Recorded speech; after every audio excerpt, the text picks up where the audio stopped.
지금은 집을 꼭 사야 된다면은 타이밍을 재지 마라. 작년에 고점 대비해서 30% 40% 빠질 때도 그때 안 사셨잖아요. 많은 사람들이. 왜요? 시장을 담론으로 바라보셔서 그런 거예요. 애도 안 놓는다. 그런데 그거는 20년 뒤의 얘기예요. 2, 3년 뒤에 일어나는 일은 그거하고 다르단 말이에요.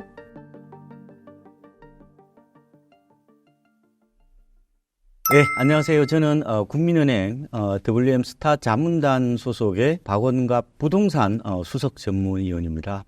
제가 꼭 한번 출연하고 싶었는데 이렇게 불러주셔서 감사드리고요. 저는 재능기부 차원에서 여러분에게 시장을 좀 더 정확하게 볼 수 있는 방법, 한쪽으로 쏠리지 않고 냉철한 균형추를 가지고 바라볼 수 있는 인사이트가 될지는 모르겠습니다만 제가 비전을 같이 좀 공유하고자 하는 생각을 갖고 있습니다.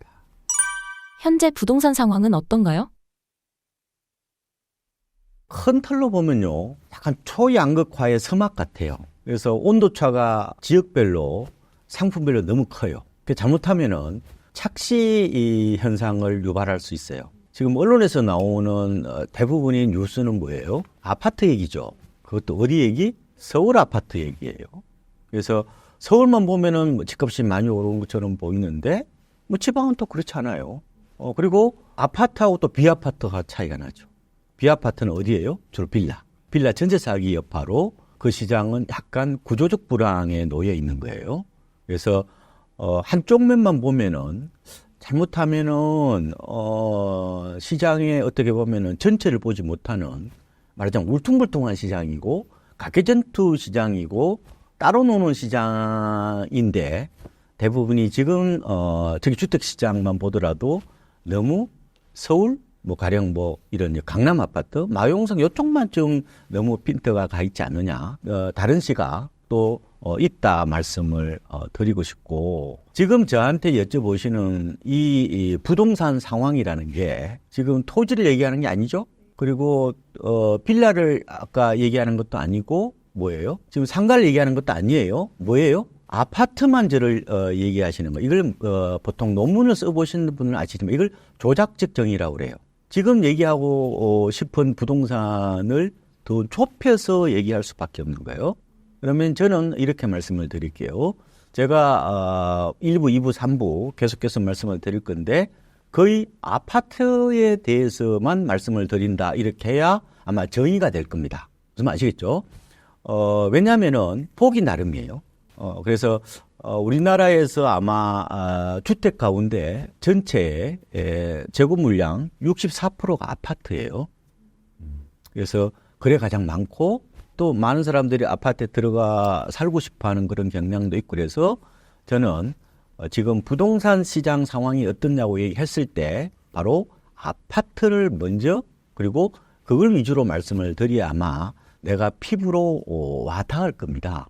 아시겠죠? 그래서 아파트로 말씀을 드리면은 지금 서울 수도권은 2차 반등기라고 말씀을 드리고요. 그다음에 비수도권, 지방은 약간 매물 소화 과정 혹은 바닥 다지기 정도로 보시는 게 맞지 않을까, 이렇게 봅니다. 먼저 서울 수도권을 말씀을 드리면요, 실제로 서울 수도권의 바닥은요 작년 초였습니다. 서울은 아파트 실거래가로 보셔야 돼요. 여러분들은 그래야 내가 아마 좀 더 피부로 느끼실 겁니다. 아파트 실거래가 기준으로 보면은 서울은 작년 1월부터 올랐고요. 수도권은 작년 2월부터 올랐어요. 그래서 고점이 언제였느냐? 작년 9월이었습니다. 그리고 10월부터 이제 3개월 동안 가격이 빠졌어요. 그게 왜 그랬느냐? 특례 보금자리론 일반형 판매가 중단됐고, 10월에 보면은 미국의 기준금리 10년 국채가 5%를 넘었다고요. 그러면서 약간 시장이 어떻게 보면 단기 하락 국면으로 접어들었는데, 그러다가 올 1월부터 다시 올라오고 있단 말이에요. 그래서 지금 실거래가 기준으로 보면은 아마 6월 15일이 되면은 4월 실거래가 통계가 나올 텐데 아마 그것도 플러스가 나올 겁니다. 그래서 지금 현재까지는 3개월째 오르고 있다, 이렇게 보시면 되고, 그래서 제가 지금은 서울 수도권은 2차 반등기다, 이렇게 보시는 게 더 나을 것 같고, 지방은 거의 오른 게 없어요. 상승률 제로입니다. 그래서 아무래도 이제 미분양의 80% 가까이가 지방에 있잖아요. 그리고 불거진 아파트라고 그러죠. 중부고 미분양도 지방에 좀 많고, 그리고 이제 인력들이 자꾸 이제 유출되는 것도 있고, 인구도 줄어들고, 또 지역 경제도 좀 튼실하지 않아서 과거와는 조금 다른 측면이 있어요. 과거에는 서울이 오르면은 수도권이 오르고, 그 다음에 지방 광역시가 오르고, 그 다음에 나머지 지역들 오르는 이런 약간, 어떻게 보면 이제 물기록과 같은 뭐 이런 현상이 나타났는데, 이번에도 아마 나타날 겁니다. 지금 지방이 뭐 굉장히 안 좋다고 그러는데 저는 그렇게 보지 않아요. 어떻게 보면, 장기적으로 보면 서울 아파트를 따라갑니다. 특히 광역시는 그렇다는 통계가 많아요. 다만, 옛날보다는 속도가 좀 늦을 겁니다. 그렇게 보시면 되지 않겠느냐. 지금 현재 이렇게 분석을 하고 있습니다. 네. 현재 집값 분위기가 달라진 것 같은데 어떻게 보고 계신가요? 3월 이후부터 달라졌어요. 왜냐하면 서울 아파트 거래량을 보면요. 3월부터 이게 4천 건이 넘어섰거든요. 그러니까 작년 12월이 거래량이 1,800건대밖에 안 됐어요. 그때 가장 시장이 안 좋았을 때거든요. 실제로 국민은행 그 가격 전망지수 이런 거 보더라도 작년 12월이 가장 낮았어요. 근데 3월부터 분위기가 이제 확 돌아섰는데, 그래서 3월이 4천 건 넘고 4월이 4천 건 넘었잖아요.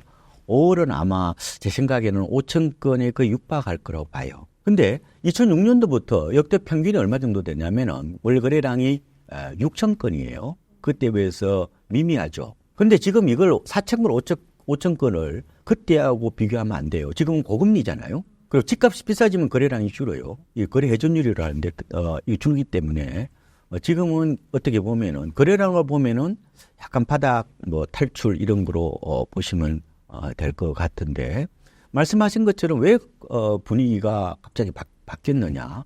시장은요 고정되어 있는 게 아니에요. 이건 움직이는 유기체 같은 겁니다. 어떤 때는 이걸 이제 프레임이라고 얘기하거든요. 어떨 때는 이쪽으로 시각으로 쏠려요. 그동안에 어떤 시각이 더 많았냐면은 수요 사이드에 사람들이 좀 관심이 많이 갔죠.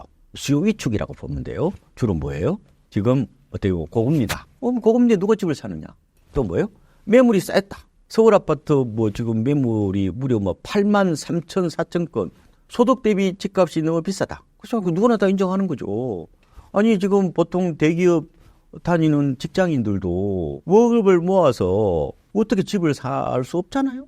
그럼 당연한 거죠. 저희들 보면은 서울 아파트가 PIR로 따지는데 한 푼도 이제 안 쓰고 모았을 때 서울 아파트를 살려면은 적어도 한 11년에서 12년 걸린단 말이에요. 그거는 최근에 좀 낮아진 거예요. 뭐 그런 얘기들. 그 다음에 가계부채가 많다. 뭐 많잖아요. 그런 것들. 근데 그쪽으로 수요 사이드였단 말이에요. 근데 시장은 갑자기 분위기를 돌리기 시작했단 말이에요. 3월 이후부터. 그게 뭐냐? 바로 공급 사이드 쪽으로 약간 방향을 틀었다고 저는 봅니다. 공급이 뭐예요? 그게 내나 원자재값하고 맞물려 있는 거잖아요. 이러다 보니까 서울 아파트 분양가가 지금 평당이요 3,900 육박한단 말이에요. 그게 4, 5년 전에 강남 분양가예요. 두 번째로는 지금 공급을 안 해요. 입주가 없어요. 그러니까 심지어 빌라도 공급이 안 되거든요. 그러면 이 공급 절벽에 대한 어떤 그런 걱정들이 어느 정도 저는 시장에 미리 반영되고 있다 이렇게 봅니다. 이 공급 불안이라고 보는 건데요. 그리고 전세값이 올라가요. 그러다 보니까 일부 실수요자들이 저는 기존 매매 시장으로 방향을 좀 튼 게 아닌가. 왜냐하면 시장에서 가장 중요한 팩트가 가격이 아니에요. 거래량이거든요. 거래가 살아난다는 것은 수요자들이 심리가 꿈틀거린다는 걸 말하는 거예요. 그런 시각에서 좀 보시면 될 거다. 그리고 여러 가지 그 원인 외에도 금리가 많이 낮아졌어요. 그래서 뭐 보통 그 변동금리는 코픽스죠. 그것도 작년 연말에 비해서 낮아졌고, 보통 은행채 5년짜리가 혼합형 대출이거든요. 고정금리 보통 하고 나중에 변동금리 바뀌는데 그것도 좀 떨어졌으니까 아마 미국에 어떻게 보면 뭐요? 금리 인하에 대한 기대감들이 미리 좀 시장에 반영되고 있다고 보면 되고, 이 바람에 통화량도 약간 늘어났어요. 이렇게 많은 수준은 아닙니다. M1이라고 해서 협의통화죠. 그다음에 광의통화 M2인데 1년 전에 비해서 한 4% 정도 늘어났어요. 한때 M1 같은 협의 통화는 마이너스 증가율도 있었습니다. 그리고 M2도 작년에 2, 3%밖에 안 됐는데 최근에 약간 늘어났다고요. 물론 우리가 전 정부 때는 M2가 굉장히 M2가 기존 아파트에 미치는 영향은 강해요. 여러 가지 논문들 보면요. 그런데 이게 많을 때는 연 10%씩 늘어났다고. 전 정부 때 5년 이전에 50% 가까이 늘어났다고요. M2가. 그때 비전 무차별적으로 뭐예요? 이게 막 토화량이 막 시중에 뿌려지는 그런 국면은 아니지만 최악 상황에서 약간 벗어나는 뭐 이런 요인들도 지금 집값이 약간 꿈틀거리는 이런 요인이 되고 있다. 이렇게 보시면 될 것 같아요. 그러니까 주요자들의 심리가 약간 바뀌었다는 거 이것도 이제 볼 수가 있는데 실제로 한국은행 그 CSI라고 있어요. 주택가격 전망 조사 같은 게 있는데 이게 4, 5월 달에 다 101을 기록했단 말이에요. 100을 넘었단 말이에요. 그 얘기는 뭐냐? 1년 뒤에 집값이 오른다는 생각이 더 많다는 거예요. 물론 기준치가 100밖에 안 되니까 미미하죠. 그죠? 어쨌든 지금은 심리적인 측면, 수요자들의 어떤 포커싱이라 할까요? 이것도 좀 달라지고 금융시장의 어떤 여건들도 약간 달라지다 보니까 선발대라고 할 수 있는 수도권 서울 아파트부터 약간 오른다고 해야 되나? 오른다기보다는 저는 반등 정도를 봅니다. 그렇게 약간 온기가 돌고 있다. 이렇게 보시는 게 아마 정확한 진단이 아닐까 이렇게 보고 있습니다. 하반기 집값은 어떻게 전망하시나요? 이 역시 아마 상품과 지역에 따라서 분화되는 모습이 나타날 겁니다. 지금 서울에서 찍으시는 거죠? 아까 당산역이시던데 네. 그러면 어때요? 서울 시각에서 바라보는 거죠. 그러면 서울은 조금 아마 강보합 가능성이 있다 이렇게 봐요. 수도권도 마찬가지고요. 이때는 아파트 얘기란 말이에요. 나머지 지방은 제 생각에는 아마 서울을 따라가긴 할 텐데 조금은 속도가 과거보다 빠르지는 않을 것 같다. 이렇게 보고요. 그 다음에 비아파트 쪽은 제가 구조적 불황에 놓여 있다고 말씀을 드렸죠. 매매든 전세든 그렇게 거래가 안 돼요. 물론 정부에서 일부 대책이 나오면서 다소 숨통을 터줄 수는 있겠지만 세입자들이 이게 빌라 전세 사기 여파가 이 강한 트라우마로 뇌리에 남아 있어요. 이게 후유증 같은 거거든요. 이거는 조금 더 지속이 될 수밖에 없다고 봐요. 왜냐? 집주인 입장에서는 뭐예요? 만기된 세입자를 내보내야 될 거잖아요. 대부분 전세겠죠? 그러면 새 세입자가 전세로 들어와야 이게 맞출 수 있는 거잖아요. 근데 세입자들은 어떻게 돼요? 보증금 들더라도 좀 겁을 내는 거고 월세로 들어오려고 그러다 보니까 공급에 엇박자가 발생하는 거예요. 그렇게 되면은 살라는 사람도 좀 애매하거든요. 빌라 이런 가령 다세대 이런 거 사시는 분들이 다 제 돈으로 다 사나요? 대부분이 전세를 끼고 사야 아마 부담이 좀 덜 할 겁니다. 그러니까 수요가 많이 줄었어요.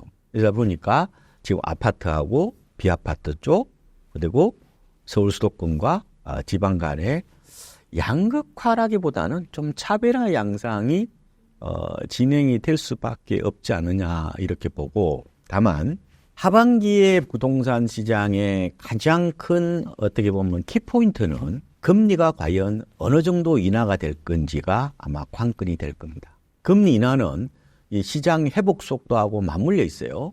여러 가지 얘기는 많습니다. 그죠? 그래서 저희들이 보기에는 우리나라의 이제 기준금리가 현재 연 3.5%죠.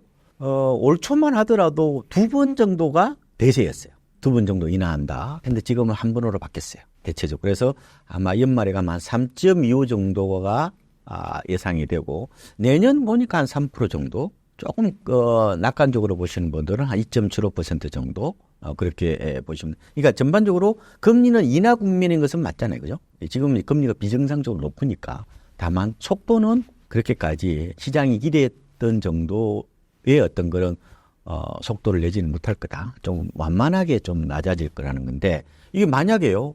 전혀 반대 방향이 될 수도 있잖아요. 금리는 잘 안 맞더라고 보니까.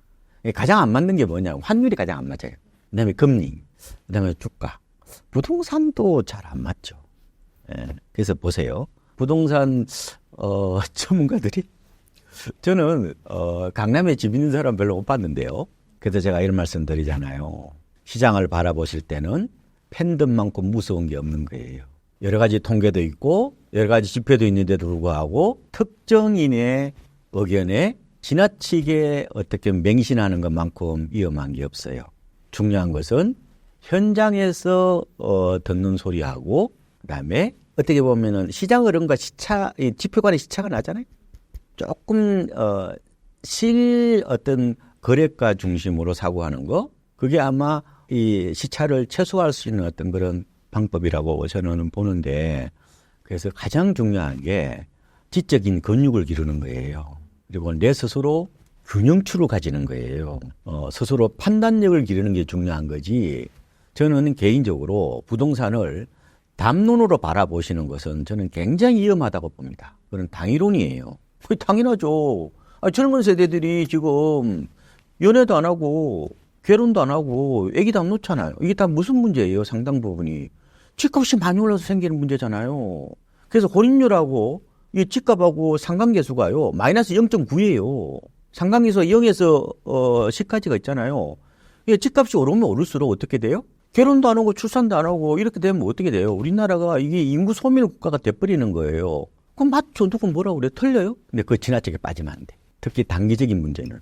장기적으로는 맞아요. 그래서 제가 꼭 드리고 싶은 거는 부동산을 바라보실 때는 너무 담론으로 바라보시면 안 돼요. 이 주자 성리학 영향을 많이 받아가지고 너무 원리론적인 어떤 그런 사고를 하는 경향이 강한데, 부동산은 기본적으로 실용적인 생각을 하시는 게 좋아요. 어차피 시장이라는 것은 뭐요? 물건을 돈 주고 바꾸는 개념이잖아요. 그거는 도덕과 어떻게 보면은 윤리 개념이 그렇게 강하게 접목되지는 않아요. 근데 많은 사람들이 실제로 집은요, 작년에 샀어야 돼요. 작년 초에 샀어야 되거든요. 서울 아파트가 작년에 비해서 무려 11% 올라 있다고요. 지금 와서 뭐 집을 산다는 거예요. 작년에 데드캣 바운스 얘기 나왔을 때, 그때 극단론적으로 공포가 있었을 때 그때 집을 샀어야 되는데 왜 못 샀느냐? 마개넌트라고 말이 있거든요. 헐값 사냥꾼이 돼야 되지 시세 추종자가 되면 안 돼요. 그러니까 물론 너무 이제 역발상을 해서는 안 되지만 자꾸 부동산을 평론가식으로 바라봐서 그래요. 인식의 전환이 저는 필요하다고 봅니다. 저는 집을 살지 안 살지는 본인의 자유예요. 저는 집을 사라고 강요하지 않습니다. 집은 필수가 아니라 선택이에요.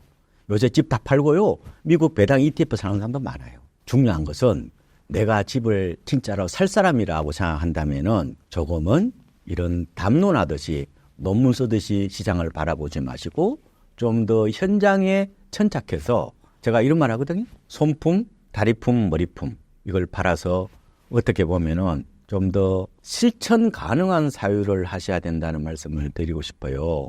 그래서 지금은 집을 꼭 사야 된다면은 타이밍을 재지 마라. 지금은 매입 가격을 낮추기 위해서 노력하셔야 되는 거지, 말하자면은 가격 메리트를 찾아야 된다. 저는 이런 말씀을 드려요. 작년에 고점 대비해서 30%, 40% 빠질 때도 그때 안 사셨잖아요. 많은 사람들이. 왜요? 시장을 담론으로 바라보셔서 그런 거예요. 그리고 뭐야? 애도 안 놓는다. 그치, 딱이라지 지금. 그런데 그거는 20년 뒤의 얘기예요. 2, 3년 뒤에 어떤 일어나는 일은 그거하고 다르단 말이에요. 우리가 인구 쇼크가 올라오고 그러면 시간이 걸린단 말이에요. 그래서 우리가 많은 사람들이 헷갈리는 것 중에 하나가 2년 뒤의 미래와 20년 뒤의 미래를 구분하지 못하는 거예요. 뭐 그런 말씀을 좀 제가 드렸는데, 어쨌든 중요한 것은 내 스스로 생각의 균형추를 가져야 된다, 이런 말씀을 드리고, 부동산을 담론보다 실천적인 어떤 그런 실용적 사고로 바라보셔야 내가 헷갈리지 않아요. 이런 말씀을 꼭 좀 드리고 싶습니다. 일본의 부동산과 많이 비교되고 있는 한국 부동산 시장의 장기적인 전망은 어떻게 보고 계신가요? 장기적으로 보면 일본보다 더 빠질 수도 있죠. 아니, 집값의 가장 중요한 버팀목이 뭐예요? 인구잖아요. 인구는 어떻게 보면은 그 나라 경제의 펀더멘탈이거든요. 아니, 애울음 소리가 들리지 않는 나라에 무슨 희망이 있냐고요. 근데 문제는 너무 사람들이 장기와 단기를 구분하지 못한다는 거예요. 서로 이거 섞어서 얘기하는 경향이 많아요. 그래서 제가 이런 말씀을 드리는데, 2년 뒤의 미래와 20년 뒤의 미래를 구분해야 된다고 봅니다. 그러니까 말하자면은 미래를 바라봤을 때 가까운 미래와 먼 미래를 구분하지 못하면은 이게 뒤죽박죽이 돼버려요. 지금은 인구 문제가 아니에요. 지금은 수급의 문제입니다. 공급이 없잖아요. 우리나라에서 인구가 4년째 줄고 있잖아요. 근데 가구수는 늘고 있어요. 통계청의 지금 공식 발표로는 가구수는 2040년부터 줍니다. 근데 그게 좀 당겨질 수 있다는 이런 우려들이 있어요. 자, 그렇게 본다면은 주택시장은 뭐로 봐야 돼요? 가구로 봐야 되는 거예요. 만약에 집값을 띄우려면은 싱글로 많이 살으시라고 집에 하나씩 필요할 거 아니에요? 인구가 줄잖아요. 그럼 입이 줄죠. 그럼 먼저 위축이 되는데 어디예요? 상가가 안 되잖아요. 주택은 아직은 여유가 있어요. 그런데 지역마다 다를 수 있다고 봐요. 저는 수도권은 인구 쇼크가 올라면은 한 20년 뒤에 정도 올 거라고 봅니다. 근데 지방은 한 10년 정도로 보셔야 돼요. 그 모습이 바로 우리가 우려하는 일본에 대한 걱정하고 맞물려 있는 거예요. 이게 일본에 대한 어떤 그런 문제들은 전망이 틀리든 이게 맞든 간에 어떻게 보면 바위덩어리처럼 이게 우리를 짓누르는 심리적 기저 같은 거거든요. 두려움이죠. 그래서 이제 일본 부동산 버블 붕괴의 어떤 그런 걱정, 이것들이 여전히 화두가 되고 오래됐죠. 1990년도부터 어떻게 보면 그런 얘기가 나왔거든요. 30년 가까이 됐어요. 근데 과연 이제 일본이 우리나라 부동산의 미래일까? 그 부분은 먼 미래에서는 맞다고 봐요.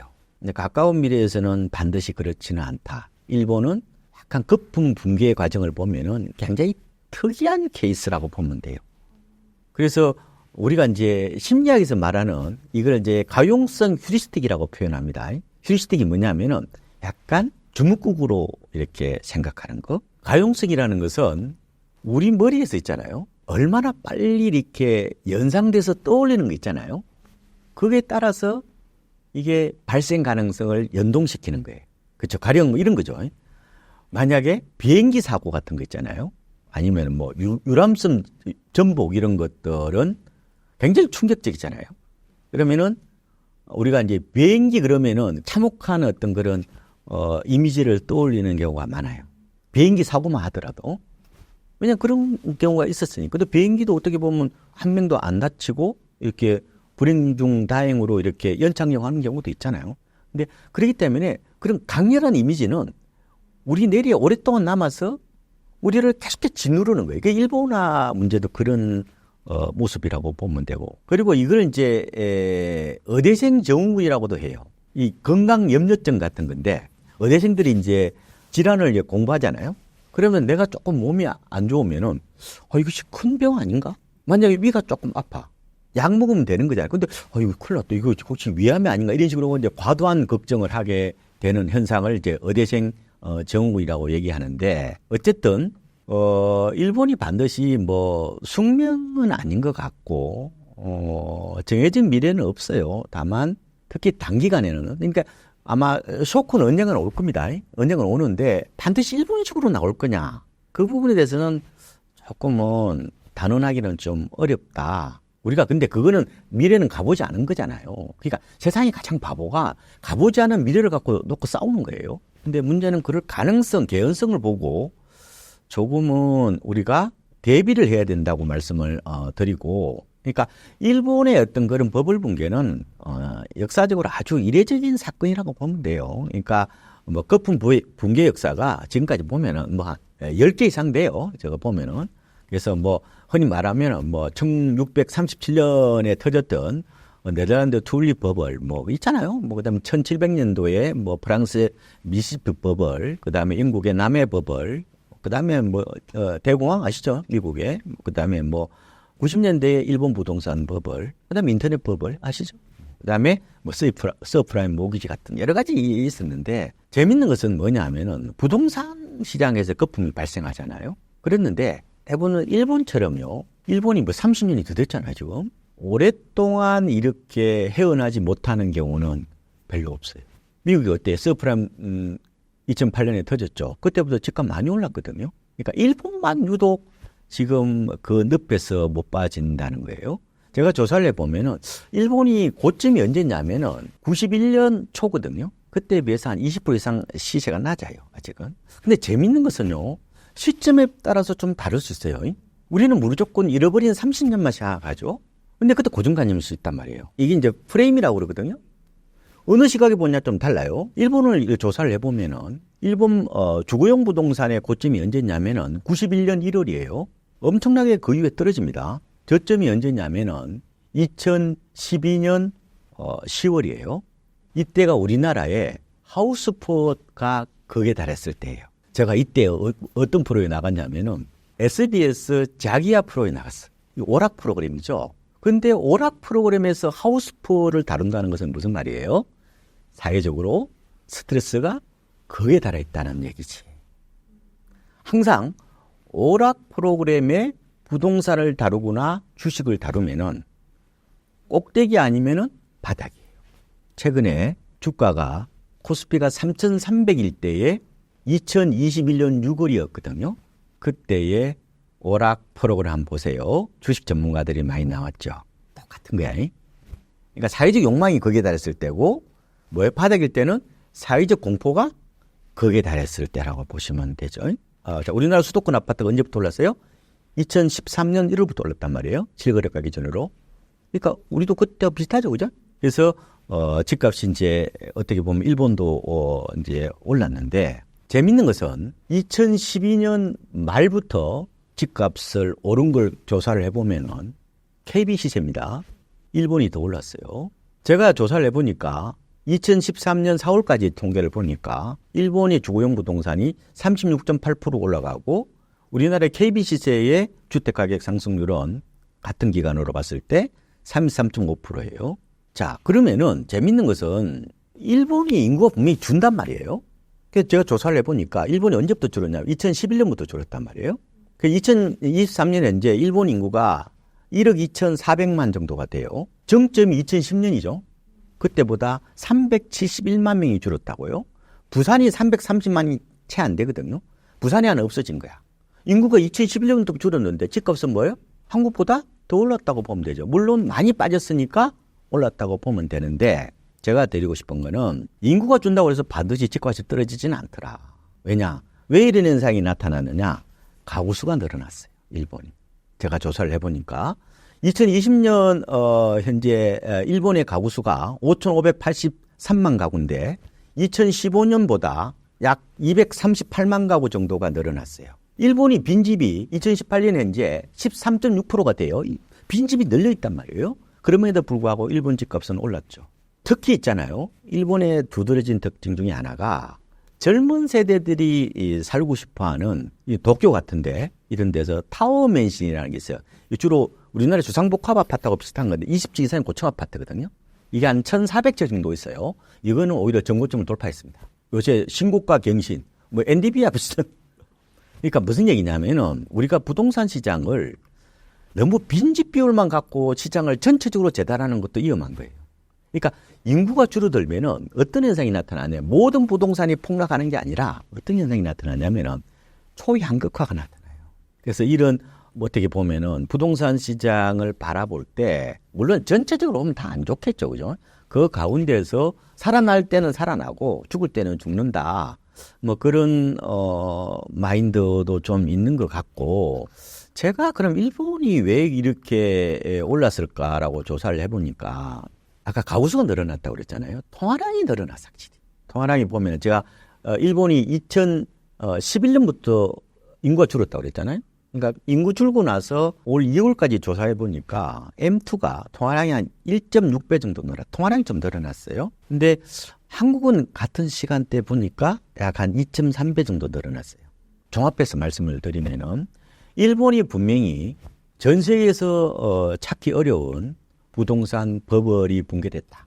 잃어버린 30년을 맞는데 재밌는 것은 인구가 줄고 나서는 오히려 뭐 한국보다 더 올랐다는 게 제가 드리고 싶은 말씀이고 인구가 준다고 해서 부동산 가격이 무조건 빠진다는 논리는 맞지가 않는 거고 구간별로 좀 다를 수가 있다는 말씀을 드려요. 그래서 인구 감소 속에서 두드러진 특징은 모든 부동산이 다 한마디로 골로 가는 게 아니라 차별화와 초양극화를 만들어낸다는 그 말씀은 좀 일본을 통해서 우리가 얻을 수 있는 시사점이 아닌가 이런 말씀을 드리는 거고, 제가 이런 말씀을 많이 드리는데, 앞으로 인구가 줄어들면은 극과 극이라고 말씀을 드리고, 이걸 공간의 마태 효과라고 얘기를 합니다. 일본 부동산에 우리가 전철을 장기적으로는 밟을 수는 있다. 다만 단기적으로는 아직은 아니다. 근데 우리가 20년 이상 살아야 되잖아요. 그래서 지방은 10년 뒤에 올 수 있다고 그랬잖아요. 중요한 것은 두름에 뜰 게 아니라 당신은 어떻게 대비할 겁니까? 이게 중요한 거잖아요. 담론에 빠지지 말고 실천적 사유를 하라는 말씀을 드리잖아요. 그래서 제가 이런 말씀을 드리는 거예요. 20년 뒤에는 TV에서 부동산 전문가들이 나오지 않습니다. 저는 그렇게 봅니다. 일본이 그렇게 활발하게 나오지 않거든요. 그래서 서서히 인구 쇼크가 지방부터 온단 말이에요. 오는데 젊은 사람한테 제가 드리고 싶은 말씀은 부동산 공부를 하지 마시고 글로벌 금융 공부를 하셔야 됩니다. 당신이 살아남으려면요. 집은 필수가 아니라 선택입니다. 옛날에는 어땠어요? 내 집 마련이 내 살아가는데 일종의 뭐야? 통과의례 같은 거였단 말이에요. 그죠? 연애를 하고 결혼을 하고 아기를 갖고 집을 장만하는 것은 뭐? 인생이 어떻게 보면 계단 밟듯이 올라가는 과정이었죠. 지금은요, 젊은 세대들 이런 얘기를 합니다. 연애요? 결혼요? 출산 그거 뭐 하는 건데요? 그거 먹는 겁니까? 이런 시대란 말이에요. 그래서 제가 드리고 싶은 말씀은 내가 지방에 계시는 분일수록 젊은 분일수록 부동산보다는 금융을 공부하셔야 된다고. 지금은 투자 트렌드를 일본의 어떻게 보면 극단적인 그 사례의 공포로 어떻게 보면은 거기에 너무 함몰되지 마시고 내가 어떻게 할 거냐가 중요하다고 말씀을 드렸잖아요. 지금 시장의 트렌드는 이렇게 보셔야 돼요. 바로 로컬에서 글로벌로 가는 거예요. 그 다음에 부동산에서 금융으로 가는 거고요. 그 다음에 대면에서 비대면으로 가는 거예요. 로컬의 대면 상품의 대표적인 게 뭐예요? 부동산이잖아요. 작년에요. 서학개미들이 외국에서 투자해가지고 무려 100조 원을 벌어들였습니다. 그것 때문에 환율이 안정됐거든요. 지금은 저는 원화벌이보다 달러벌이 시대가 왔다고 봅니다. 그래서 거인의 어깨에 올라가서 시장을 멀리 바라보셔야 된다는 거예요. 다만 금융은요. 변동성이 강해요. 특히 주식은. 머리카락 다 빠집니다. 잘못하면. 수익은 고통의 이자료예요. 내가 그걸 감내할 수 있어야 돼. 어떤 사람은 뭐 미국 주식하고 코인하고 하다가 대상포진 걸려가지고 일주일 입원했대. 쉬운 게 아니에요. 기본적으로 이 금융자산은 종이자산이에요. 페이퍼 에셋이란 말이에요. 태풍 불면 다 날아가요. 부동산은 뭐예요? 그나마 이걸 락에셋이라고 그래요. 바위자산이라고 그러거든요. 태풍 불어도 안 날아가죠. 그래서 우리가 인간이 합리적이라면은 이성적이라면은 주식에다가 몰빵하는 게 맞아요. 그런데 못 견딥니다. 변동성이 강하기 때문에. 그래서 그걸 어떻게 내가 가격 스트레스로부터 내 자신을 스스로 방어할 수 있는 버프를 만들어야 돼요. 사람 체질에 따라 다르다고요. 사람마다 어떻게 보면은 이 가격 변동에 따른 스트레스 이게 다르거든요. 그래서 내가 어떤 사람인지를 보고 그 어떻게 부동산 할 거냐, 아니면 금융할 거냐, 아니면 비중을 어떻게 늘릴 거냐 이런 부분들은 좀 맞춰보셔야 돼요. 맞춤형으로 가셔야 돼요. 그래서 모든 유튜브 보면 너무 극단적이잖아요. 극단적인 경우는 없어요. 흑백은 없거든요. 사실상. 이런 얘기가 있잖아요. 진한 회색이 있느냐 아니면 옅은 회색이 있느냐 그 차이라는 거죠. 쉽지 않습니다. 막상 현장에 부딪히면은. 그래서 가장 중요한 것은 나한테 맞는 방식이 뭐냐라고 꼭 좀 드리고 싶고, 다만 전체적인 틀로 본다면은 지방에서 좀 인구 쇼크가 빨리 올 수 있다. 그리고 젊은 세대일수록 앞으로 뭐 나중에 나이 들면은 우리나라가 뻔하잖아요. 이런 상황이니까 조금 부동산보다는 금융에 좀 더 포트폴리오를 맞추는 게 낫지 않을까 이렇게 이제 말씀을 드리는 거죠. 부동산 심리는 8알이 심리다라고 말씀하신 이유가 무엇인가요? 옛날에 서정주 우리 선생님께서 말씀하신 거 있잖아요. 내 인생이 8알이 바람이다 그랬나? 그걸 따온 거예요. 그러니까 굉장히 많은 비중을 차지할 수 있다. 그런데 이 심리가 뭔지 알아요? 이때 불안 심리를 말하는 거예요. 평상시 때는 심리가 중요하지 않아요. 굉장히 폭등기 때, 폭락기 때 광기와 공포로 나타나는 거죠. 그거는 8알이 아니라 18이 되는 거죠. 그런 거 극단적인 상황일 때 심리가 많이 작용을 한다. 두 번째로는 그게 투자 상품화되면은 심리 영향이 강합니다. 아니 시골의 집에 뭘 심리가 필요해요? 시골에 농가주택이 무슨 심리가 필요해? 근데 우리가 심리라는 것은 대부분이 아파트를 얘기하는 거예요. 아파트는 뭐예요? 표준화되고 규격화되어 있는 유사금융상품이란 말이에요. 예, 일종의 채권처럼 거래한단 말이에요. 금융상품을 닮아 있으면은 변동성이 강해요. 아파트가 그래서 뭐예요? 변동성이 강한 거예요. 그래서 주로 아파트 시장에서는 시장 참여자들의 심리가 많은 영향을 줍니다. 마치 주식시장처럼요. 투매가 나타나기도 하고 약간 광기에 가까운 묻지마 매수가 나타나기도 하는 거예요. 다만 심리의 문제는 그냥 대체적으로 보면은 약간 단기의 문제일 수도 있어요. 장기적으로 뭐에 의해서 결정이 돼요? 뭐 결국은 인구라든지 뭐 경제 성장이라든지 이런 거 있잖아요. 주로 펀더멘탈을 반영할 수 있죠. 단기적으로는 뭐예요? 이 심리 영향이 좀 강한데 단기적으로 보면은 이 심리라는 것은 약간 통합 변수라고 그러거든요. 제가 그러잖아요. 심리가 불안해. 집을 사야 되겠다는 불안을 느끼는 게 뭐예요? 당연히 공급이 없다는 신호도 들어올 거고, 그죠? 그다음에 금리도 내릴 거고, 그죠? 이런 요인에 의해서 약간 다 합쳐진 형태의 어떤 변수가 이제 통합 변수 역할도 한다. 이렇게 보시면 되는데 제가 왜 심리가 과거보다 중요해졌냐면은 아파트 시장이기 때문에 그런 거예요.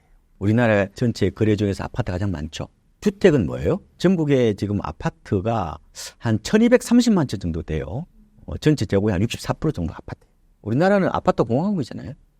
그래서 그렇기 때문에 어떤 심리의 영향이 어떻게 보면 과거보다 좀 세졌다 이렇게 보시면 될 것 같습니다. 한국 부동산만의 특징은 무엇인가요? 그러니까 이제 뭐냐면은 한마디로 우상향 기우제를 유난히 좀 강하게 지내는 사람들이 좀 되었죠. 그건 뭐 전 세계적인 현상일 수도 있죠. 어떻게 보면은. 그런데 좀 더 민감해요. 우리나라 사람들이 바로 아까 말씀드린 아파트 때문에. 그래서 저는 이런 생각도 해요. 부부싸움을 해요. 그러면 생상을 해봐요. 상상을. 단독주택 사는 사람이 부부싸움을 많이 할 것 같아요. 아니면은 아파트에 사는 사람이 부부싸움을 많이 할 거냐. 이때 얘기는 그 부부싸움을 하게 되는 그 문제거리 혹은 발단 이게 가격으로 본다면은 아파트가 저는 많을 거라고 봐요. 주변에서 물어봐도 그렇게. 그러니까 부부 사이가 나빠가지고 싸우는 건 말고 왜 그러느냐? 가격을 알게 되기 때문에 그러는 거예요. 그래서 아파트는 언제든지 앉은 자리에서 주식처럼 스마트폰으로 가격을 확인할 수 있어요. 이 IT 혁명 때문에 그런 거예요. 근데 단독주택은 가격을 몰라요. 그걸 알려면은 돈을 들여서 감정평가를 받아야 돼요. 그렇잖아요. 그리고 뭐 가끔 뭐 평당 얼마 그래 됐더라. 뭐 이런 얘기는 하지만 그거 우리 집하고 다를 수 있잖아요. 그래서 단독주택의 가치를 평가하는 방법은 1년에 한 번 발표되는 단독주택 공시가격밖에 없어요. 그건 시세가 나오지도 않아. 아파트는 뭐예요? 어떻게 뭐 일주일 단위로 올랐니 내렸니 얘기를 하니까 아무래도 이게 자주 접하면요. 나도 모르게 내 내리에는요. 가격 지향적 마인드를 갖게 돼 있어요. 그래서 집을 잘 샀니 못 샀느니 가격으로 평가하잖아요. 단독주택은 모른다고 말씀드렸죠. 환상 속에 사는 거니까.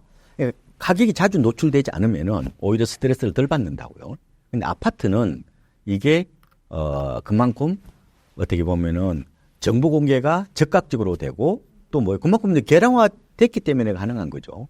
그래서 이게 사람들이 자꾸 가격에 노출이 되면은 나도 모르게 그쪽에 빠져들어요. 예? 이걸 이제 뭐라고 그러냐면은 보통 미디어의 역할하고 비슷한 건데 이걸 이제 어젠다라고 얘기를 해요. 아니 나는 별로 아파트 뭐 관심도 없어. 나는 행복하게 사는데 자꾸 옆집에서 그리고 또 미디어에서 집값이 올랐니 내렸니 특히 아파트 값이 올랐니 내렸니 자꾸 나한테 인식을 시키려고 그러는 그게 어젠다거든요. 어제 설정을 한다는 거예요. 또 하나는 뭐냐면은 프레임을 만드는 거예요. 우리가 아파트 그러면 어때요? 폭락이 많아요? 폭등이 많아요? 오른다는 쪽이 더 많잖아요. 그러니까 우리도 모르게 자꾸 그런 가격 지향적 어떤 사고를 한다는 게 어떻게 보면은 내재화됐다고 그럴까? 특히 아파트 공화국이라 할 정도로 우리나라 아파트가 많잖아요. 그러다 보니까 좀 더 심한 것 같고 아까 말씀드린 것처럼 뭐 건물 이연 판정 뭐 플래카드 붙이고 뭐 잔치하는 거잖아요. 그건 내일 모레 건물이 무너진다는 건데 왜 잔치를 해요? 왜 축하 플래카드를 걸어요? 뭐 그런 것도 있는 것 같고 시골에서 아마 D등급 받았다면 어때요? 안전진단 D등급 받았다 그러면 아마 통곡을 하고 난리겠죠. 근데 왜 건물이 곧 허물어진다는데 왜 축제를 하냐고요? 이게 바로 어떻게 보면은 아파트 재테크 어떻게 중독 뭐 이렇게도 이제 볼 수가 있는 것 같고, 이걸 뭐라고 얘기를 하냐면은 코퍼레티즘이라고 표현을 해요. 이게 뭐냐면은 기업처럼 행동한다는 거죠. 미국의 사회평론가 더글러스 이제 러시코프가 얘기한 건데, 그러니까 어떻게 보면 사람들은 자신과 공동체의 어떤 행복을 위해서 사는 게 아니라 이윤을 목표로 하는 기업처럼 말하고 행동한다는 거죠. 어느 순간 있잖아요. 이 기업의 논리가 우리 내면을 지배하는 논리가 돼버린 거예요. 세계를 바라보는 렌즈가 돼버렸다는 거예요. 제가 보면. 그러니까 모든 사람들이 어느 순간 돈 버는 기업처럼 행동을 하게 되었다는 거예요. 이게 왜 그런 거냐? 이게 고도의 자본화의 저는 과정이라고 봅니다. 지금은 뭐예요? 심지어 미술품조차도 조각품조차도 다 쪼개가지고 파는 세상이 됐잖아요. 이게 이제 마르크스 얘기하는 건데 어떻게 보면은 가치를 전도시켜버리는 거예요. 집은 원래 뭐였어요? 홈이었죠? 거주 공간이었죠? 근데 지금 아파트는 뭐가 상징처럼 돼버렸어요? 교환가치, 하우스의 상징이 돼버린 거예요. 이게 어떻게 집은 안락하게 사는 공간의 대상이었는데 이게 어떻게 보면 하나의 투자 대상, 하나의 교환가치 대상으로 바꾼 그 중간에 매개체가 있을 거 아니에요. 그게 뭐예요? 이 자본입니다. 이해되시죠? 그러니까 어떻게 보면은 이 가치 전도에 우리가 어떻게 보면 사는 걸 수도 있는데, 참 그걸 어떻게까지 그걸 받아들여야 될지 부분에 저는 약간 고민이 많아요. 왜냐하면은 인류 역사 500만 년 정도가 되는데 하루 24시간을 따져보면은 이 자본주의는 4초밖에 안 돼요. 짧아요. 그래서 재테크 역사는 좀 짧겠죠. 근데 왜 어느 순간 우리가 너무 이윤지향적 사고를 하는 게 아닌가. 재테크가 마치 전부인 양 그것을 이루기 위해서 삶의 많은 부분들을 소모하니까요. 기업의 논리가 과연 우리가 받아들여야 될 보편적 사고방식은 저는 아니라고 봐요. 또 다들은 어떻게 보면 이기심일 수도 있는 거고 탐욕일 수도 있는데, 제가 이걸 하고 말씀을 드릴게. 그러니까 대부분의 사람들이 이중적이에요. 자기는 아니라고 그래. 자기는 실수요라고 그래. 근데 집값이 옆집이 오르면은 시기심을 느끼고 내가 불안해집니다. 인간은 어떻게 보면은 약간 있잖아요. 가랑잎처럼 욕망이요 고정되어 있는 게 아니라 어떻게 보면 움직이는 거예요. 부표처럼 움직인다고도 표현하는데 그런 건데, 한번 내 자신을 한번 되돌아보라는 말씀을 드리는데, 내가 집을 언제 살까요? 라고 묻잖아요.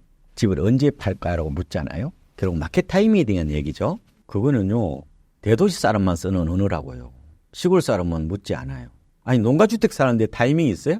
그러니까 뭐냐면은 내가 타이밍을 잰다는 거죠. 언젠가는 때 판다는 전제를 갖는 거예요.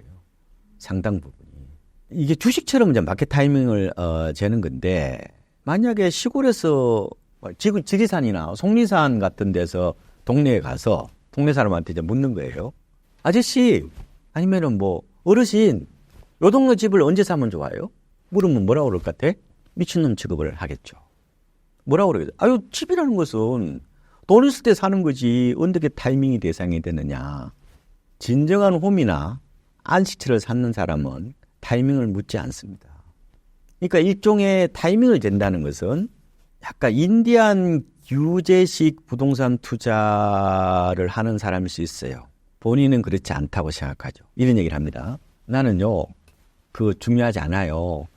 내가 산 가격보다 떨어지지만 않으면 돼요. 그게 투기행위거든요. 근데 그걸 자유로울 수 없어요. 누구나 다. 이 자본주의 사는 세계에서는. 그래서 원래 집은 원래 사고 파는 대상이 아니었어요. 이게 사고 파는 게 얼마 안 됐습니다. 물론 조선시대도 그려냈죠. 그런데 이거를 주식처럼 사고 파는 게 30년이 안 되는 짧은 역사예요. 이게 모든 어떤 집의 개념으로 바라보면 안 될 수도 있단 말이에요. 왜냐? 이게 가격에 모든 걸 다 거는 거잖아요. 그러면 가격이 폭락하면 내 삶이 무너지는 거예요. 그렇잖아요. 그래서 지금의 영끌 푸어, 하우스 푸어 문제들은 제가 보면은 아파트 가격에 그것도 우상향에 배팅을 하는 후유증이라고도 볼 수 있어요. 그래서 기본적으로 홈은요 다친 사람이 없어요. 하우스는 어때요? 기본적으로 시장의 가치에 따라서 굉장히 등락이 오가는 그런 상품화 돼버리는 거잖아요. 그러면은 나도 모르게 그 가격으로부터 상처를 받아요. 그렇다면 부동산 가격에 대해서 어떻게 대응하는 것이 좋을까요? 제가 아파트는 변동성이 강한 상품이라고 그랬잖아요. 굉장히 출렁거리단 말이에요. 이때 출렁거린다는 건물이 출렁거리는 거예요? 뭐가 출렁거리는 거예요? 가격이 출렁거리는 거지. 가격은요, 악마 같을 수도 있어요. 그래서 제가 이런 말씀을 드렸는데 아파트는 주거 효용성이 가장 뛰어난 상품입니다. 편리가 극대화된 공간이란 말이에요. 아파트에 한번 사는 사람은 잘 못 살아요. 이게 굉장히 중독성이 강한 공간이라고 보시면 되는데, 근데 문제는 이게 가격이 자주 노출된단 말이에요. 그래서 이런 말씀을 드리는데 마치 가시 속에 있는 알밤을 꺼내 먹는 것과 같은 거예요. 알밤은 뭐예요? 행복이죠. 가시는 뭐예요? 가격이잖아. 가격이잖아. 자주 찔린다니까. 그럼 어떻게 할래? 가격으로부터 찔리지 않기 위해서는 어떻게 해야 될 거냐? 제가 3가지 방식을 드릴게요. 첫 번째로는 가격을 너무 자주 보시면 안 돼요. 물론 시세는 알아야 되지. 너무 함몰되지 마시라고. 이런 얘기를 합니다. 워렌 버핏이라는 이른바 전설적인 가치 투자자가 월가에 안 삽니다.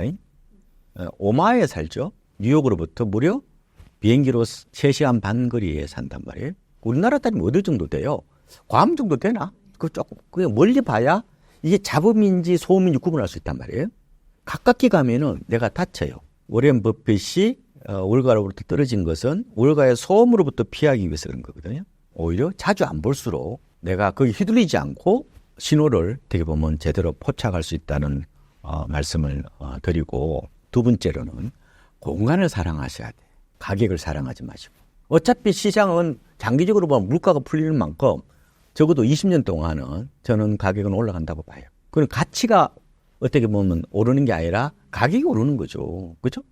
물가가 풀리니까, 돈이 풀리니까 어떻게 보면 우상향을 하는 건데, 만약에 내가 퇴근을 했어요. 그런데 산책하기가 너무 좋아. 그다음에 우리 애를 키우는데 횡단보도를 건너지 않고 유치원을 보낼 수 있어. 우리 동네는 너무 이 남향으로 잘 돼 있어서 아침 햇빛이 너무 좋아.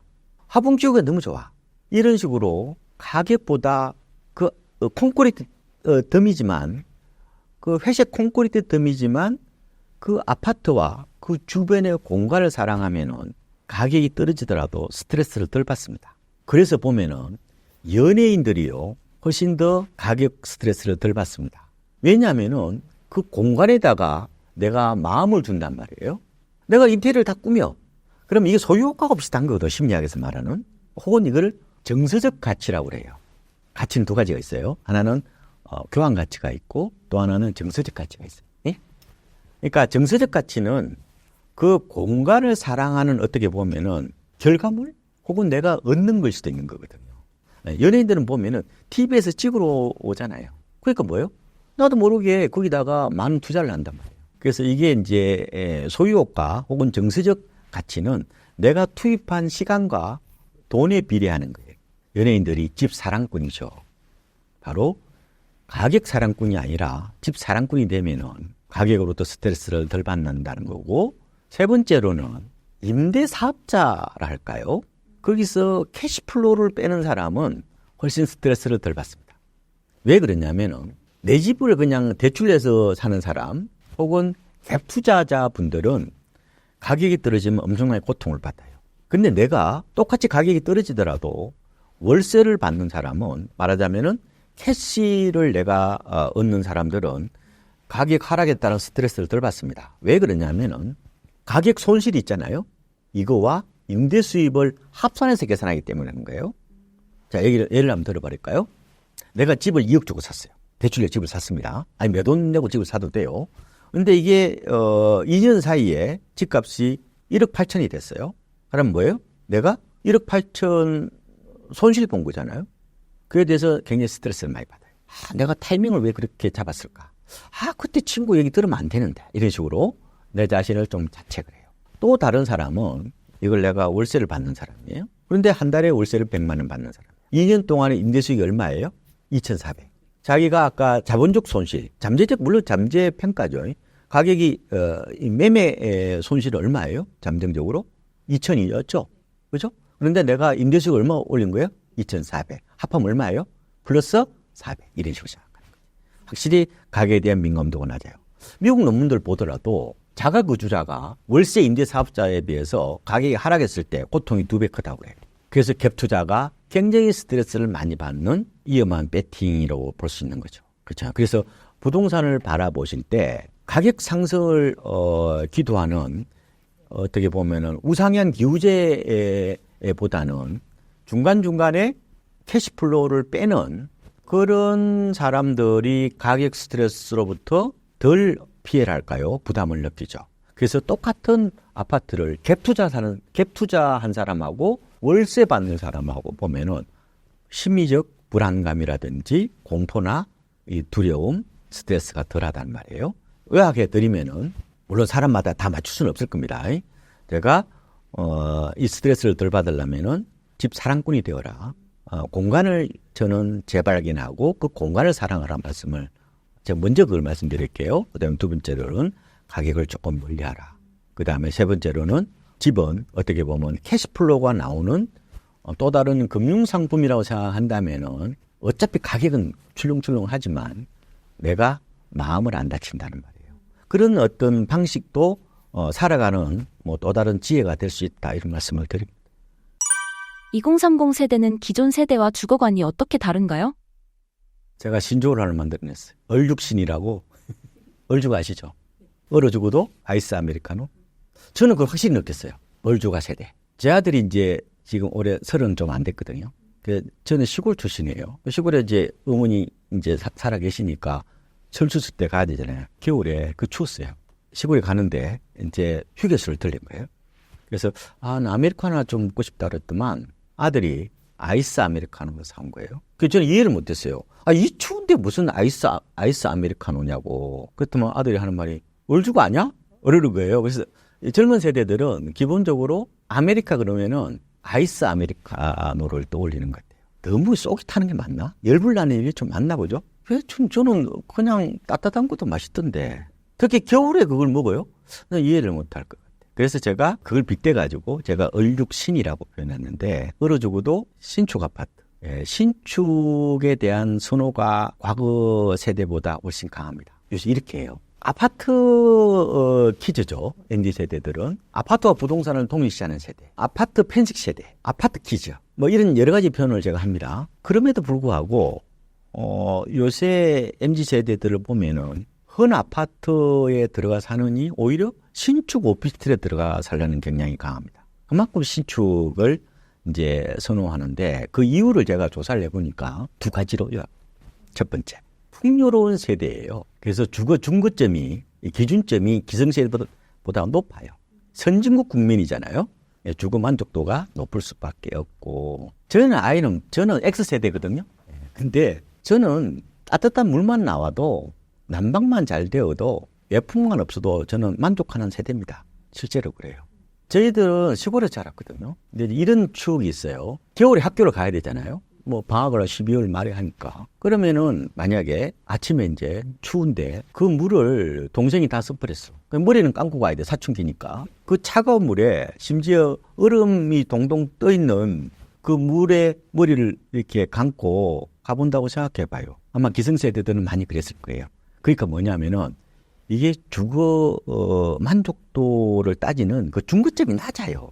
근데 기본적으로 MZ세대들은 뭐예요? 풍요로운 어떤 시절에 태어난 사람들이죠. 물론 이제 그것도 양극화가 심한 걸 알아요. 어쨌든 전반적인 트렌드가 그렇다는 거예요. 모든 사람이 그렇다 그러면 안 돼요. 어떤 경향성이라는 것은 다른 어떤 세대에 비해서 상대적으로 더 그렇다는 거지 절대적으로 그렇다는 건 아니에요. 어렵게 사는 MZ세대들도 많죠. 두 번째로는 현재주의적 어떤 가치관. 극단적인 현재주의적 가치관이 좀 강한 것 같아요. 욜로, 까르페 디엠. 이게 지배적 정서죠. 기성세대는 뭐예요? 낡은 재건축에 살면서 두 마리 토끼를 잡죠. 뭐예요? 시차에 가고 그다음에 새 집을 얻는 이런 몸테크를 선호하지 않습니다. MZ세대들이 과거에 비해서 신축을 지나치게 좀 선호하는 경향들이 지금 부동산 시장에 그대로 나타나고 있다고 저는 말씀을 드리고 싶어요. 그래서 재밌는 것은 과거 때보다 신축 입주 물량이 시장에 미치는 민감도, 영향도가 저는 더 커졌다고 봅니다. 지금 주택시장의 주력 세대가 누구예요? MZ세대죠. MZ세대는 지금 나이 드신 분들은 올해 44이에요.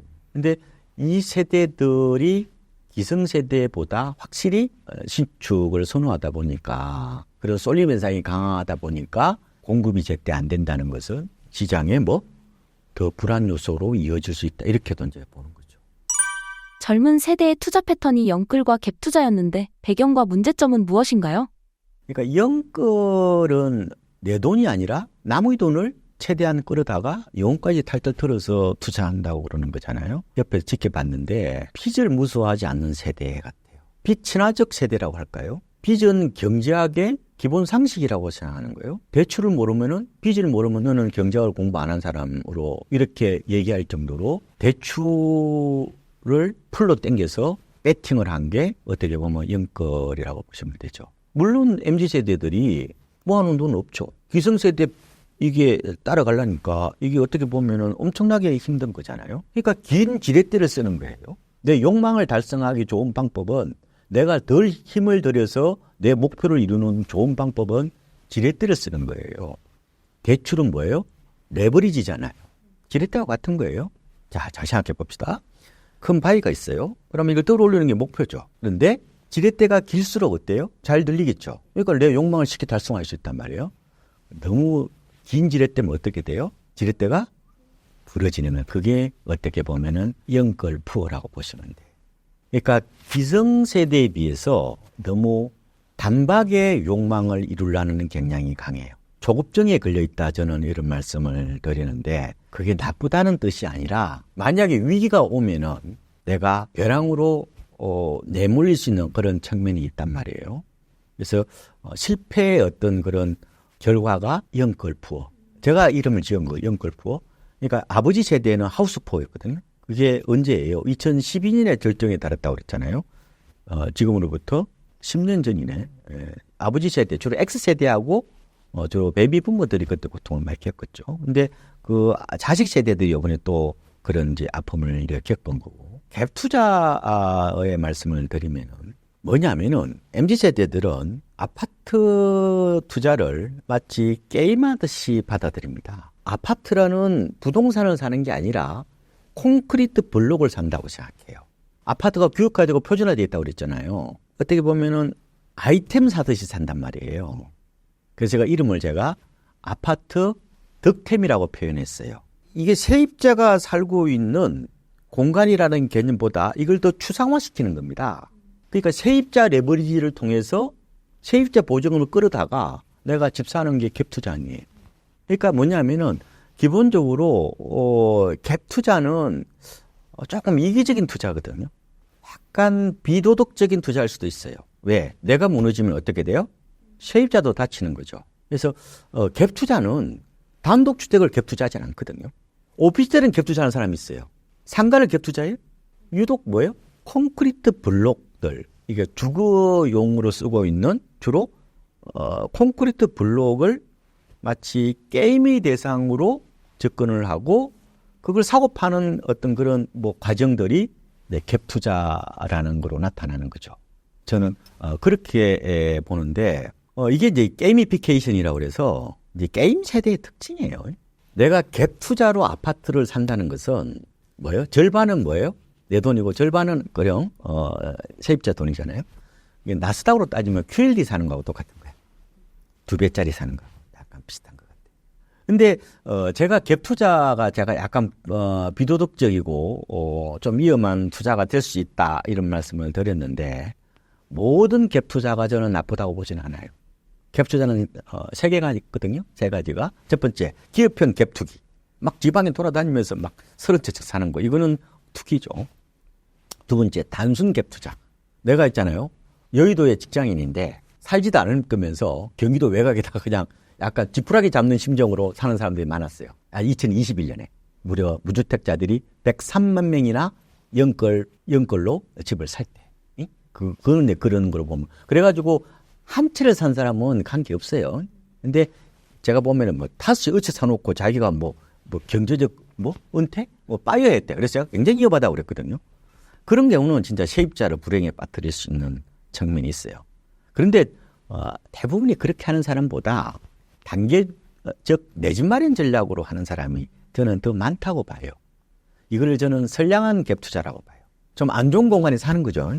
그런데 내가 전세 끼고 집을 사서 돈을 더 모아서 뭐 2년이나 아니면 3년이나 4년 뒤에 입주하는. 그건 나쁘지 않죠. 그거는 돈이 모자라니까 그렇게 하는 건데, 그래서 그런 건 일종의 단계별 내 집 마련 전략 혹은 사다리 전략으로 보는데, 다만 그것도 기간을 좀 좁히는 게 좋을 겁니다. 왜냐하면 시장은 어떻게 될지로 모르는 거니까. 그래서 지금 MZ세대의 두드러진 투자 패턴이 바로 갭 투자입니다. 과거에도 있었어요. 전세 끼고 집 한 채 사는 거. 근데 지금처럼 하나의 일반화된 투자 패턴으로 정착한 것은 제가 봤을 때 2016년 이후에 거대한 하나의 바람이 불었다는 거예요. 근데 이거는 제가 말씀을 드리는데, 제가 갭 투자를 무조건 제가 나쁘다고 말씀을 안 드렸잖아요. 다만 투자를 할 때 나만 다치면 괜찮아. 세입자까지 다치게 하지는 말아야 되죠. 그럼 어떻게 해야 될 거냐? 내가 하더라도 한 채 정도 하시는 거는 괜찮다는. 그리고 내가 직장을 다니거나 아니면 근로소득이 있어야 돼요. 지금 역전세나 일어났잖아요. 최근까지도. 그러면 전세가 만약에 10억짜리 집을 샀는데 전세가 5억이에요. 근데 갑자기 전세가 1억이랑 빠져버린 거야. 돈이 없어. 그러면은 내가 직장을 다니면은 어떻게 해야 돼요? 세입자를 설득할 수 있잖아요. 월세로 제가 바꿔드릴게요. 한 달에 제가 보통 1억이 30에서 35만 원이거든요. 그러면 제가 당신한테 역월세를 제외하는 것이. 저 월급 받아가지고 30에서 35만 원 드릴 테니까 계속 사십시오. 나간다고 소송하지 마시고. 그러면 어때요? 내가 배랑으로 떨어지지는 않잖아요. 투자를 하더라도 가장 중요한 게 내가 안정적인 소득 흐름이 있으면은 불안하지 않아요. 굉장히 중요한 얘기입니다. 투자를 하더라도 저는 바이어들은 저는 개인적으로 그렇게 좋게 보진 않습니다. 뭐 7억 가지고 바이어한다? 저는 아니라고 봐요. 저는 이런 말씀을 드리는데 누구나 다 바이어를 하고 싶죠. 저도요, 바이어 하고 싶어요. 이런 얘기를 드리고 싶은데 바이어를 꿈꾸더라도 돈을 더 모으셔야 돼. 서울에서는 저는 바이어 하려면 순자산이 50억 돼야 된다고 봐요. 지방에서는 순자산이 30억 정도는 되셔야 돼요. 어떻게 보면은 헝그리하게 사는 게 저는 바이어 목표는 아니라고 봐요. 물론 삶의 뭐 이런 행복 과정이라는 것은 그거는 수천만 가지가 있기 때문에 이렇게 살든 저렇게 살든 아무도 간섭할 이유는 없어요. 그죠? 근데 꿈을 꾸더라도 더 경제적 이런 바탕을 더 튼실하게 해놓고 하시라는 말씀을 드리고, 왜 월급이 소중하며 왜 캐시플로우가 중요하는 말씀을 제가 갭 투자를 하더라도 배랑으로 떨어지지 않고 나름대로 뭐예요? 버퍼를 만들 수 있다고 말씀을 올렸죠. 그래서 이런 사람도 있더라고. 주식을 전업으로 하는 사람은 항상 가격에 내가 민감하고 그럼 멀리 못 본다고 그랬잖아요. 이런 분도 계시다고. 알바를 하시는 거예요. 매달을 하세요. 그래서 한 달에 한 150에서 한 200 정도로 벌치더라고. 근데 자기는 뭐 주식 수요가 엄청나요. 근데 자기가 월급을 버니까 조급증에 걸리잖아요. 단박에 뭘 이루어야 된다는 이런 어떻게 보면 쫓기는 게 없어요. 조급해지면 사고를 치게 돼 있거든요. 어차피 모든 자산 가격은 돈이 풀리는 만큼 그게 가파르든 완만하든 우상향을 해요. 개별 종목 빼고 지수 같은 시장은 항상 우상향이죠. 자본주의가 붕괴되지 않는 한. 그러면은 결국은 내가 여유를 갖고 좀 더 기다리면서 투자를 하려면은 가격에 목숨 걸지 말아야 되고, 그리고 너무 단박에 모든 걸 이루려는 조급증에서 벗어나야 되고, 그리고 내가 위기에 빠졌을 때 나를 구할 수 있는 캐시플로우를 갖고 있어야 내가 어떻게 보면은 절벽으로 떨어지지 않는다는 말씀을 꼭 좀 드리고 싶어요. 그래서 우리가 갭 투자의 사례, 그리고 영끌부 사례를 통해서 어떻게 보면 빚의 무서움, 그리고 우상향 기후제가 때로는 나를 불행에 빠뜨릴 수 있는 거다. 그리고 세입자도 불행에 빠뜨릴 수 있는 거다. 그래서 항상 무슨 일이 일어나더라도 내가 그걸 피할 수 있는, 혹은 내가 연착륙을 할 수 있는 버퍼를 만들어야 돼요. 뭐 그런 걸 요번에 아마 MZ세대들이 저는 교훈으로 좀 삼았으면 좋겠다, 이런 생각을 해봅니다. 집과 차에 대해 남녀의 생각이 서로 다른 이유가 무엇인가요? 아파트거든요, 주로. 그러니까 이 아파트 문화는 여성들이 만든 문화라고 저는 봐요. 우리나라 아파트가 이렇게까지 많이 보급이 된 거는 여성들의 어떤 가사노동을 줄이는 효율적 공간이기 때문에 그런 겁니다. 제가 이렇게 말씀을 드리는데 우리나라의 주거의 역사는 여성들의 동선이 짧아지는 과정이에요. 특히 맞벌이 부부가 많으니까 어떻게 하면은 집안에서 일을 줄여야 돼요. 단독주택은 관리를 할 수가 없어요. 그래서 MZ세대들은 기본적으로 그렇게 단독주택이나 전원주택을 꿈꾸지 않습니다. 특히 여성들은 아파트를 어떻게 보면은 가장 구하고 싶어 하는. 그래서 우리나라에 결혼하는 세대들 있잖아요. 72%가 아파트에 삽니다. 물론 싱글로 사실 때는 어디 살아요? 지옥고에 사시는 분도 계시고 아니면은 뭐 오피스텔에 사시는 분도 계시고 여러 가지 있는데 결혼하면 좀 아파트 문화에 좀 더 익숙해졌다고 그러는데 그럼 많은 사람들이 있잖아요. 아파트 그러면 이게 뭐 돈, 뭐 재테크를 떠올리잖아요. 그러면 서울에 아파트 가장 많아야 될 거잖아. 그렇지 않다니까요. 통계청의 2022년 자료를 보면은 광주광역시요. 광주도 두 개가 있잖아요. 그러니까 광주광역시가 있고 경기도 광주가 있잖아요. 제가 말씀드리는 그는 광주광역시. 여기는 아파트 비중이 80.3%예요. 세종시가 85.7%예요. 서울은 58.8%밖에 안 됩니다. 그러니까 64% 정도 된다고 그랬잖아요. 그냥 안 된다니까요. 왜 그랬을까? 바로 뭐 광주에 뭐 재테크를 떠올리나요? 그러니까 여성들의 이제 그런 주거 어떤 공간에 대한 어떤 니즈 이런 것들이 저는 많이 반영됐다 이렇게 이제 보고 있는 건데, 근데 이제 남자들은 아파트 문화가 좀 답답할 거예요. 옛날에 사랑채가 있었거든요. 지금 사랑채가 없어졌죠. 지금 거실로 바뀌었죠. 대자로 누워있으면 저 사람이 잔소리를 합니다. 딴 데 가서 누우라고. 그래서 집 오면 뭐 나는 자연이다 이것만 주로 불을 많이 보죠. 남자들은. 남자들은 아파트를 떠나고 싶어하는 사람들이 많아요. 물론 사람마다 달라요. 일반적인 경향성이 좀 그런 게 있다 이런 말씀을 드렸는데, 그러니까 여성들이 주로 집을 꾸미기 위해서 많이 노력을 하죠. 그래서 보면은 뭐예요? 요새 집이 화사하잖아요. 여성 취향집입니다, 기본적으로. 그래서 가장 공을 들인 데 어디예요? 부엌하고 화장실이에요. 예, 그걸 많이 보통 꾸미는데, 남성들은 집보다는 차에 더 관심을 많이 가지죠. 그래서 이런 경우가 있어요. 남자들은 제가 이렇게 생각하는 거는 단순한 이동수단은 아니에요.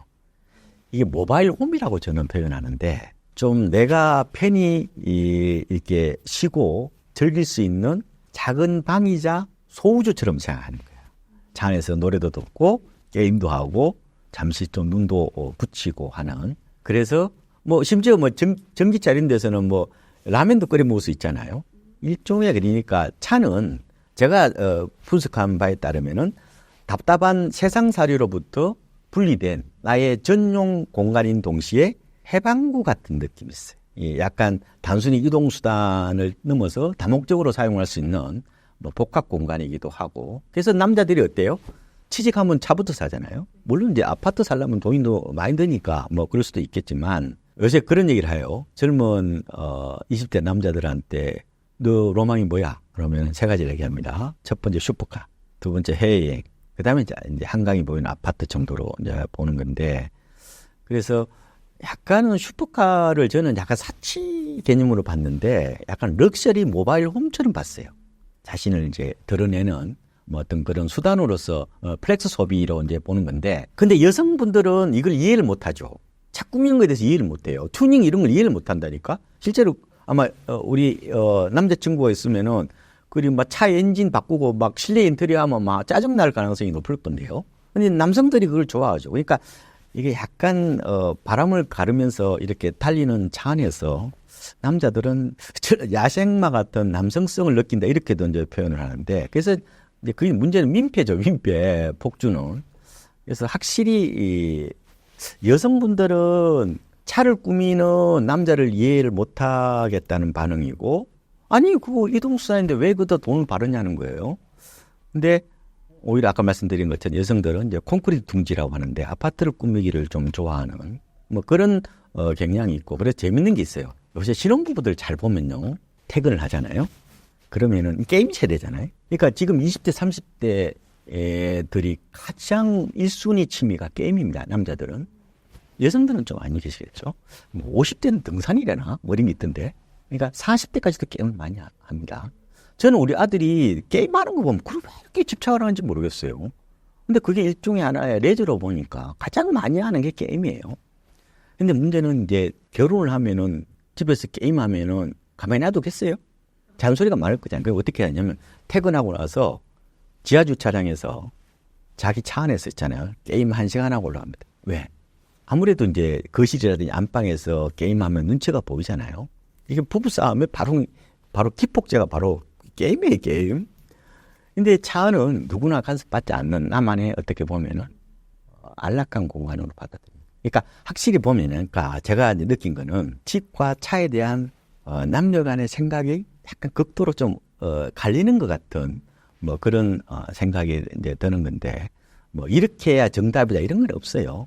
다만 모든 게 이제 적절해야 되는 건데, 특히 이제 신혼부부분들 상대방을 조금 이해를 하는 그런 인식이 좀 있어야 된다. 그런 측면에서 제가 집이나 차나 어떻게 보면 다 홈이라고 보는 거예요. 홈인데 이게 이제 하나는 모바일 홈이냐 아니면은 뭐 어떻게 고정된 홈이냐에 따라서 약간은 차이는 존재한다. 그래서 제가 그런 MZ세대에 대해서 제가 공부를 좀 많이 했거든요. 책도 내고 그래서 뭐 그런 기존 세대와는 조금 차이가 나는 측면은 분명히 존재를 한다. 그래서 뭐 그게 뭐 나쁘다, 뭐 옳다 그런 차원이 아니라 있는 자체로 그냥 그거를 뭐 인정하고 받아들이는 것도 어떻게 보면은 세대 간의 갈등 이런 걸 줄이는 측면이 있는데, 저는요 그게 지나치지 않으면 괜찮다고 봐요. 박스권에 들어오면 큰 차이가 없거든요. 박스권을 벗어나면은 극단적으로 하는 거거든요. 그래서 뭐 박스권 안에서 뭐 움직인다면은 뭐 충분히 이해를 하고 받아들일 수 있지 않을까, 뭐 이런 생각도 해보고 있습니다. 신사임당 구독자분들께 해주고 싶으신 말씀이 있나요? 저는 획일적인 담론은 없다고 봐요. 집은 필수가 아니라 선택이라고 말씀을 드려요. 근데 문제는 이게 이제 집값이 오르면 포모 증후군 이게 이제 강해지니까 문제거든요. 상대적 박탈감 이런 건데 기준을 세우셔야 돼. 지금은 집을 오히려 팔아버리고 이런 배당주 ETF나 아니면은 뭐 미국이나 아니면 뭐 인도나 뭐 이런 주식 투자하시는 분도 많아요. 이제 과거에는 한쪽 방향이었다면은 지금은 약간 여러 갈래 길로 재테크를 하는 시대가 되었다 이런 말씀. 그러니까 그만큼 이제 각자 도생이고 이 다양화되었다 이렇게도 볼 수가 있을 것 같아요. 그래서 집은 있으면 좋죠. 옛날에 원시대 때 생각해봐요. 그러면 너무 동굴 빌려 쓰는 거하고 내 동굴하고 같아요? 집은 굉장히 단순히 가격을 떠나서 재테크를 떠나서 나의 어떻게 보면 행복의 보금자리잖아요. 그런 측면에서 물론 이제 누구나 집을 사서 가격도 오르면 좋겠고 이런 건 그런 욕심은 누구나 다 갖고 있는 거죠. 제가 드리고 싶은 말씀은 집을 살려면은 저는 개인적으로 오래 사셨으면 좋을 것 같아요. 그리고 어떻게 보면은 제가 작년부터 계속해서 말씀드렸는데 타이밍은 안 맞아요. 타이밍을 맞춰가지고 부자 된 사람이 없거든요. 그거보다 더 중요한 거는 뭐냐 하면은 매입가를 낮추는 거예요. 가격 메리트를 어떻게 보면은 찾아야 된다는 거예요. 그래서 지금은 집값이 많이 올랐단 말이에요, 지금. 서울 같은 경우는 벌써 작년 초에보다 11% 올라와 있는 상황이란 말이에요. 수도권도 지금 적어도 7, 8% 올라와 있어요, 지금. 그러면 지금 와서 하반기에 집값 빠질 테니까 집을 산다? 그걸 어떻게 하라고, 그거를. 가보지도 않은 일을. 그러면은 내가 불확실성에 내가 대응하는 방법은 내가 집을 사겠다고 생각을 했다면은 저는 물건을 골라내는 능력이 필요하다고 보는 거예요. 사람들이 자꾸 타이밍만 재요. 타이밍은 저는 게으른 사람이 잰다고 말씀을 드리거든요. 그 감나무 밑에서 하고 벌리고 있는 거예요. 부지런한 사람은 온 동네 감나무 밑에 뒤지겠죠. 상한 게 있는 건지 아니면 내가 먹을 만한 게 있는 건지 보셔야 되는 건데, 제가 진짜 말씀드리고 싶은 게 담론에 빠지지 마시고 집을 사실 거면은 실천적 사유를 하시라는 거예요. 어떻게 하면 매입가를 낮출 거냐 고민해 봐야 되고, 그러면 세 가지 방법 있잖아요. 금매, 다리품, 손품 팔아서 금매. 두 번째, 시세 한 15% 정도 싼 분양받는 거. 근데 지금 분양받는 게 그게 말은 쉽지 경쟁률이 뭐예요? 100대 1 되는데 거기다가 목숨 걸을 수 있어요? 올베팅 할 수 있어요? 쉽지는 않아요. 그거는 당첨되려면은 조선시대에 우리 선조께서 임진왜란 있잖아요. 그때 거북선에 노를 3년 지어야 된다잖아. 쉬운 얘기 아니에요. 그러니까 항상 내가 의사결정을 할 때는 가능성을 보고 얘기를 해야 되고 확률을 보고 판단해야 되는 거예요. 분양에 올인한다? 그것도 쉽지 않은 얘기란 말이에요. 물론 가점 아주 높은 분들은 해당되죠. 일반적으로 듣는 분들이 가점 잘해봐야 20점, 30점 텐데 그러다가 배팅을 해요? 쉽지 않은 얘기입니다. 그러면은 자, 내가 금매도 보니까 많이 올랐어. 지금 사기 약간 계륵 같아. 분양도 된다는 보장이 없어. 그러면 어떻게 해야 될 거냐? 저는 내가 독한 마음을 먹어야 된다고 봐요. 어떻게 되냐? 경매 쪽으로 가셔야 돼요. 그래서 재테크의 기본은 그릿이거든요. 끈기란 말이에요. 단기 레이스보다 장기 레이스를 보고 저는 그렇게도 말씀드려요. 한이 맺혀야 돼요. 절박하고 간절해야 된단 말이에요. 쉽게 의사결정을 내릴 수가 없어요. 막상 현장에 가보면은. 그래서 제가 세 가지 방법을 드리는 거예요. 금매, 분양, 그 다음에 뭐? 경공매 쪽으로. 경공매는 할인 매장이니까. 그런 식으로 어떻게 보면 가보시고 항상 재테크의 왕도는 없어요. 마법의 해결사는 없습니다. 어차피 삶은요, 던적스럽고 진부한 거예요. 그래서 그 말씀을 꼭 드리고 싶고 제가 2년 뒤, 3년 뒤를 본다면 집은 이왕이면은 타이밍을 너무 재지 마시고 가격 메리트를 보고 저는 지금 사셔도 된다고 봐요. 그런데 무조건 사라는 뜻은 아니에요. 싸게 안 사면 아무런 의미가 없는 거예요. 어떻게 하면 내가 마개넌터가 될까? 헐값 사냥꾼이 될까? 매입가격을 낮출까 고민해야 되지. 그게 실천적 사유라고 보거든요. 그런데 문제는 20년 뒤를 본다면 집 안 사셔도 돼. 2년 뒤라면 집을 사시는 게 나을 것 같고 왜냐하면 지금 공급이 없잖아요. 장기적으로 보면은 공급이 영향을 많이 미친단 말이에요. 금리도 낮아질 거잖아요. 그래서 제가 서두르라는 뜻은 아니고 매입가를 낮춘 데 좀 초점을 맞추고 나는요 앞으로 인구도 줄어들 거고 이제 인구 절벽이 오고 20년 뒤에는 부동산이 거들날 텐데 나는 안 살 거야. 내가 20년 뒤니까 살 거잖아요. 그러면 차라리 부동산을 끊어버리고 금융자산에만 올인하셔도 돼요. 지금은 누구든지 저도 마찬가지예요. 어느 누구도 집사라고 뒤에서 떠미는 사람 없어요. 지금은 모든 행위들이 자산 포트폴리오를 보고 선택을 하는 과정이라고 제가 꼭 좀 드리고 싶고 그러려면은 내가 흔들리지 않아야 돼. 문제는 사람이 수시로 흔들려요. 그래서 저는 가장 중요한 게 이게 선호 일관성이라고 심리학에서 표현하거든요. 한 번 먹은 생각을 끝까지 가져갈 수 있다면은 집 안 사셔도 돼요. 그런데 만약에 내가 수시로 좀 흔들린다? 이렇게 되면은 조금 알아보시는 게 좋을 것 같고 집은 투자 대상은 생각보다 쉽지 않아요. 주식에 성공하셨나요? 쉽지 않습니다. 그래서 제가 부부 사이라면은 이 팁 하나만 드릴게요. 약간 7대3으로 아내 얘기가 맞을 수가 있습니다. 결혼 안 하신 분들은 좀 달리 들을지 모르겠지만 그러니까 의사결정이라는 게 그렇게 쉬운 게 아니에요. 아까 말씀드린 것처럼 조금은 내가 절박하고 간절해야 되는데 그래서 이런 말씀을 드리면서 마지막으로 할게요. 집을 꼭 사야 되겠다면은 부동산을 살려고 현장에 갔는데 가슴이 떨리면 사셔도 됩니다. 손이 떨리면 사시면 안 돼요. 대출이 너무 많다는 얘기거든. 그래서 이런 얘기를 합니다. 오히려요, 이성보다 직관이 더 어떻게 보면은 정확할 수 있다는 얘기를 해요. 분석보다 온몸으로 느낄 수 있어야 돼요. 저는 니체 얘기가 맞다고 봅니다. 몸은 커다란 이성이라는 말이 저는 맞을 수 있다고 보는 거예요. 이거 살까 저거 살까 여러 현장을 돌아보시고 진짜 내가 저기 살면은 행복할 것 같은 느낌 아마 끌림이 있을 겁니다. 그거는 인간이라면 누구든지 느낄 수 있는 거거든요. 저는 그런 측면에서 부동산을 보시는 것도 좋을 것 같아요. 그러니까 현장 가셔가지고 조금은 설레면 사세요.